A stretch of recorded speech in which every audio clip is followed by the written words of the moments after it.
Okay, in this chapter, we'll talk about natural radioactivity, different forms of radioactive decay, the applications of using radioactive tools in research. Our radioactivity comes from unstable nuclei, which are found in elements with atomic numbers 20 or higher. Radioactivity is defined by, in nuclei, the nucleus can't keep itself intact anymore, and the forces of repulsion outweigh the attractive forces. So these nuclei will emit particles of energy, small particles of energy. This is called radiation. And this is done so to become more stable. Now radiation will take the form of different types of particles, alpha, beta, positrons, or pure energy such as gamma rays. And you see these symbols here, alpha, here then beta, and then positron, same symbol as beta but with a plus sign. And then gamma rays looks like a lowercase y. Those are the Greek letters. All right, a radioisotope. This is an isotope, something we've already talked about in previous chapters. Isotope of an element that emits radiation. And there can be one or more isotopes of an element. And the radioisotope will include the mass number in its name. That's a way to indicate if something is a radioisotope or not. All right, the example that's given is iodine. Normally, the way to represent iodines with a capital I is atomic number is 53, but its regular atomic mass is 127. So if you were to name an isotope of iodine, you would include the mass number in its name. There are many forms of, or many different types of isotopes of iodine, but a very commonly used one is iodine 131. This is a radioisotope that's used to help diagnose and treat thyroid disorders. Though it still has the atomic number 53, it's still iodine, but the mass is different because it is an isotope of iodine. It's a radioisotope. That's why it's indicated by calling it iodine 131 and not just iodine. All right, here's a table of some stable and some radioactive isotopes. For stable here, magnesium 24 or iodine 127. Some radioactive forms, magnesium 23, magnesium 27.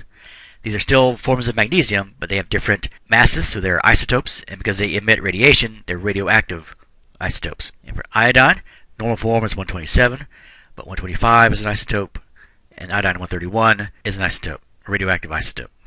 And then uranium 238 and 235, different forms of uranium. All right, there are different types of radiation depending on what kind of particle is being emitted. We talked about alpha, beta, positrons, and gamma rays. The alpha particles, these are identical to a helium nucleus. That's why this is here. The symbol for helium, He, atomic number 2, and the mass is 4.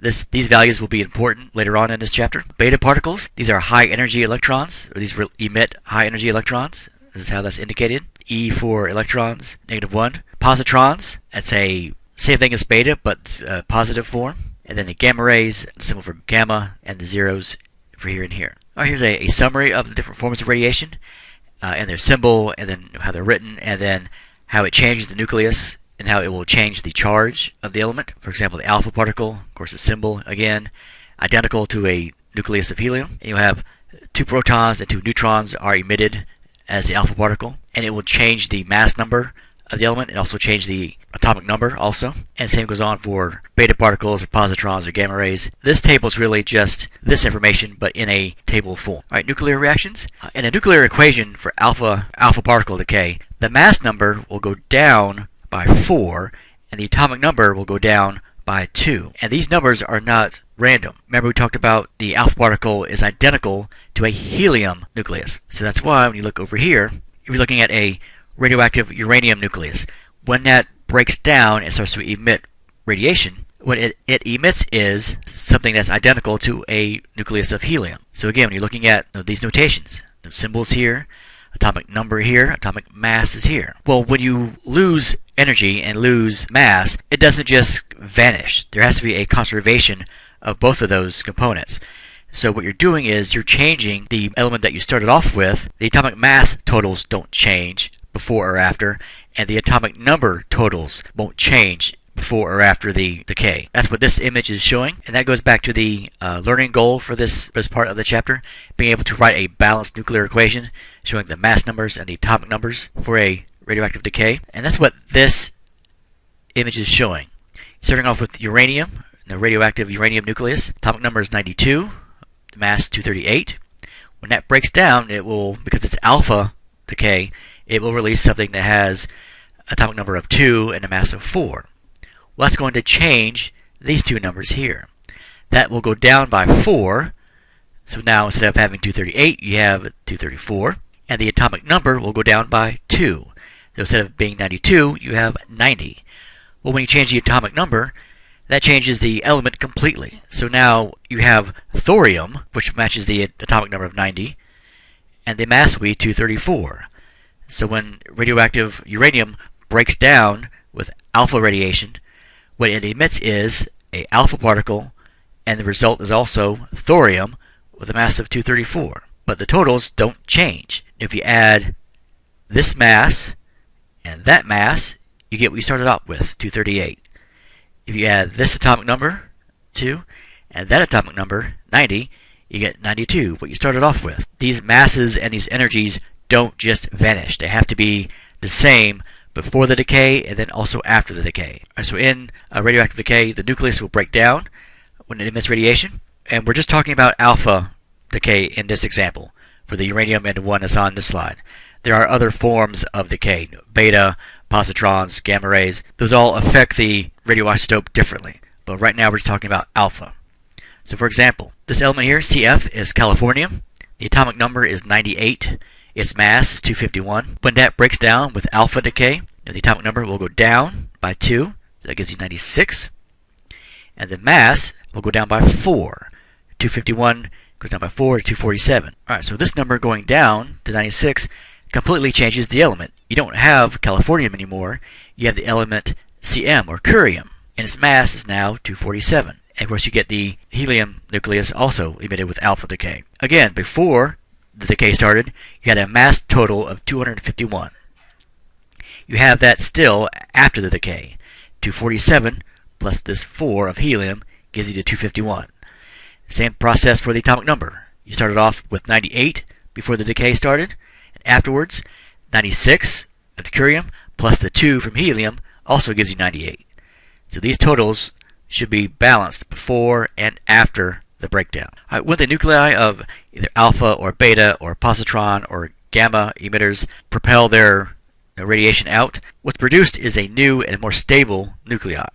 That's the whole point of emitting radiation, is to become much more stable. That's what's indicated here in all 4 of these images. An alpha emitter will give you helium nucleus, which will give you a new element. Mass number goes down 4, atomic number goes down 2. With beta, what you'll get is a new element. The mass number doesn't change, but the atomic number goes up 1. If you have a positron emitter, you get a new element. The mass number stays the same, but the atomic number goes down 1. And for the gamma emitter, you get a stable nucleus of the same element, and neither the mass number or the atomic number change. So depending on what type of radiation you're talking about will determine what happens to that mass number, what happens to the atomic number, and whether or not a new element is formed. Producing radioactive isotopes? Radioactive isotopes are produced when you have a stable nucleus that's converted to a radioactive nucleus by just bombarding it, just peppering it with a small particle. And that whole process is called transmutation. So if you were to take a stable nucleus here of boron, atomic number 5, mass of 10, and just bombard it with helium particles, so when you add these two together, this process of transmutation, you get a new nucleus, a new radioactive nucleus of nitrogen, atomic number 7, mass 13. You get this nucleus plus a neutron. Again, like we talked about on the previous slides, mass numbers are equal before and after the reaction, and the atomic numbers are equal. 13 plus 1 gives you the same number as 10 plus 4, 14. 7 plus 0 will give you a total of 7 on this side. 5 plus 2, 7. So nothing is lost in this process of transmutation. So you are really just converting something that is stable into something that's radioactive and new. Right, a Geiger counter. This is a very commonly used instrument that helps to detect forms of radiation, mainly beta and gamma radiation. The way this works is it uses ions produced by the radiation to create an electrical current. If you've ever seen or heard a Geiger counter being used, it makes that distinct clicking noise. The more clicks that it makes means more radiation is present. Alright, next topic is half-life. The half-life of an isotope, or radioisotope, is the time that it takes for 1/2 of the original value to decay. And this will vary greatly on individual radioisotopes. Some are relatively short, some are in the thousands of years. It just depends. An example is given here, the radioactive iodine we talked about earlier. So after one half-life of iodine-131, you'll get half the sample of iodine, but also you'll get new element produced, xenon. After another half-life, you're getting less and less of iodine and more xenon. And the way to represent this on the graph is called a decay curve for the iodine-131. Its half-life is 8 days. So after 8 individual days, half of your original sample will be gone. So let's say you're starting off with a total of 20 milligrams of iodine-131. After 8 days, you'll be down to 10 milligrams of iodine-131. After 8 more days after this point, you have half of this sample. So instead of having 10 grams or milligrams, you have 5 milligrams. After another half-life, instead of having 5, you'll have 2.5, and then so on and so on and so on. And you can never get to 0. You can't divide a number in half and end up getting a number of 0. You'll just get smaller and smaller and smaller. Now this table has some half-lives of some common radioisotopes. Probably the most common known one is carbon-14. This is used to date fossils. When you hear the term carbon dating, that's usually what they are referencing, carbon-14 dating. Its half-life is 5,730 years, and the type of radiation it emits is a beta radiation. Now, some of these are really short, such as technetium is only 6 hours for half-life. Radon-222 is 3.8 days. Some are only minutes long. Carbon-11, half-life is only 20 minutes long. Radium-226, 1,600 years. And then potassium-40, 1.3 times 10 to the 9 years. Yeah, so that value would be 1,300,000,000 years. So as you can see, various elements have a great variety of half-lives. Alright, some medical applications using radioactivity. Scanners are going to be used to detect radiation from radioisotopes that are given to patients that can accumulate in an organ or in various types of tissue. A very common example is one we mentioned earlier in this chapter, using iodine-131 to detect issues with the thyroid. And that's what you're seeing here.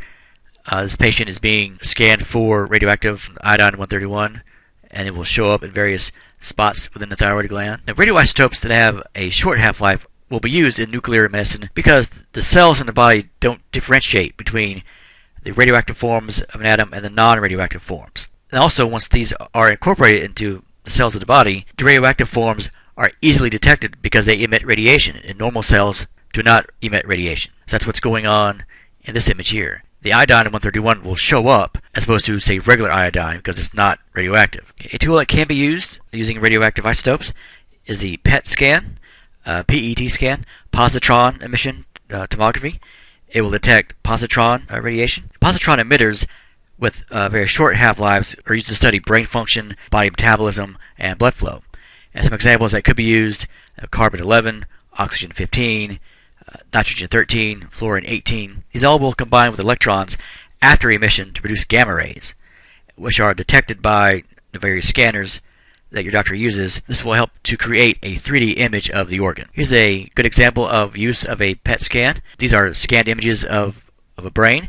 The brain on the left, normal functioning brain, and the one here on the right is a brain affected with Alzheimer's. And you can see just by looking at these different colors how a normal brain is much more of a blue area here, and it's much more diminished here because that tissue has already started to decay away. So this is a very commonly used tool to help diagnose Alzheimer's disease. Another commonly used tool with radioisotopes, a CAT scan or CT scan, computed tomography. This is used to help scan organs such as the brain and the lungs and the heart. And you have a computer that will monitor the absorption of 30,000 X-ray beams directed at the brain or at the organ in successive layers. And the differences in these absorption levels are based on tissue densities and fluids. So an example that's given here, someone's brain and skull. Solid yellow mass is a brain tumor. And something like this will not show up on an X-ray or not show up all that well because this is living tissue, and you need to be able to detect how well does that tissue absorb or reflect back radiation. So all this other material is going to be regular brain tissue. Right here, which should be similar to this, around it is a solid mass. It's like the outer part of the skull is solid. So that's not a good sign at all. Another tool that's used, MRI, magnetic resonance imaging. This is an imaging technique that does not use X-ray radiation. It's probably the least invasive form of imaging that's available. It's based on the absorption of energy when protons and hydrogen atoms are excited by being induced in a strong magnetic field. And the way this works is the energy that is absorbed is converted to color images of the body. So here's a sample. This is an MRI of the heart and lungs of this patient. Again, the different colors will indicate the different amounts of energy that are absorbed.